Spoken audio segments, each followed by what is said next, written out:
This is chapter 25 of Marketer in Chief. It's on William McKinley.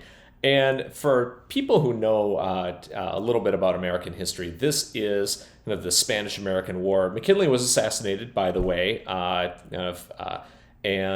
which led to the presidency of Theodore Roosevelt. So again, big transitions here where people are starting to kind of get to know and kind of remember the characters a little bit better. So for me, as a writer's perspective, I need to do a little bit of that, less of that exposition to kind of explain who the people are, before I can kind of get into the meat of it.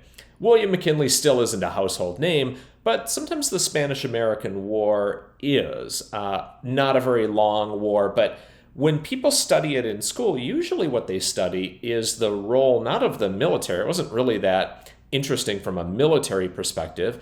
It was more interesting from a communications perspective, and especially from a journalistic perspective. And this particular chapter gets under my journalist friend's skin because we have to kind of call them out a little bit. This is the era of yellow journalism, sensationalist kind of journalism, an era that we're seeing real echoes of today. And I think when you read this chapter, you'll absolutely see those as well, and I call them out. Deepest love to all my journalist friends out there, but we need to talk a little bit about this issue because it was a tough era in kind of journalist history. However, it led to some great work with Ida Tarbell, with investigative journalism, and really the backlash to this really improved the field going forward. So let's get a little bit of wind the clock back a little bit and talk about kind of where journalism was at in 1898. After a high point at the end of the Revolutionary War, journalists quickly took sides in the political divisions of the day.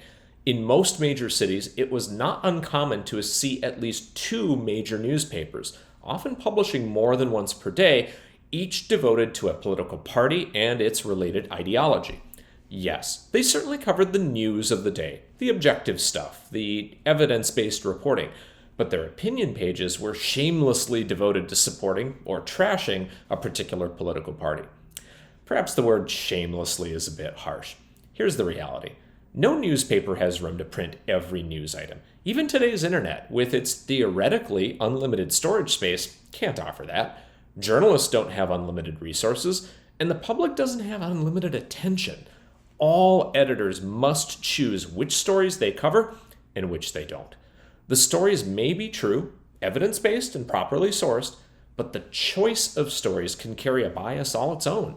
In other words, it's important to understand what's not being covered as much as what is. In the Civil War, and the innovation of the telegraph forced that focus even narrower.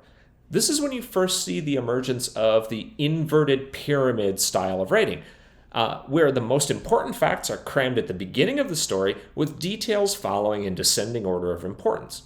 For reporters on or near the front lines of battles, getting to the point quickly was a matter of life and death. Not only did they run the risk of a telegraph wire being cut mid-transmission, but they might also catch a stray musket ball in the face.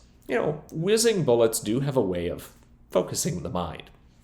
What's important to understand about the practical need to front-load the most important information is that it realigned reader expectations.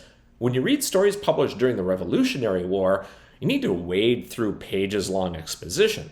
Civil War journalists shorten stories and put the most important information at the front, and especially the headline. It didn't take a genius to figure out that better headlines sold more newspapers. In this case, however, better didn't mean more insightful or more cleverly written. It meant more sensational. Sex and violence were always winners. The more outrageous and scandalous, the better. That was the real innovation of William Randolph Hearst and Joseph Pulitzer. Long before their names were synonymous with excellence, they published their era's equivalent of today's tabloids. If you remember something in school about yellow journalism, this is the shitstorm we're going to talk about.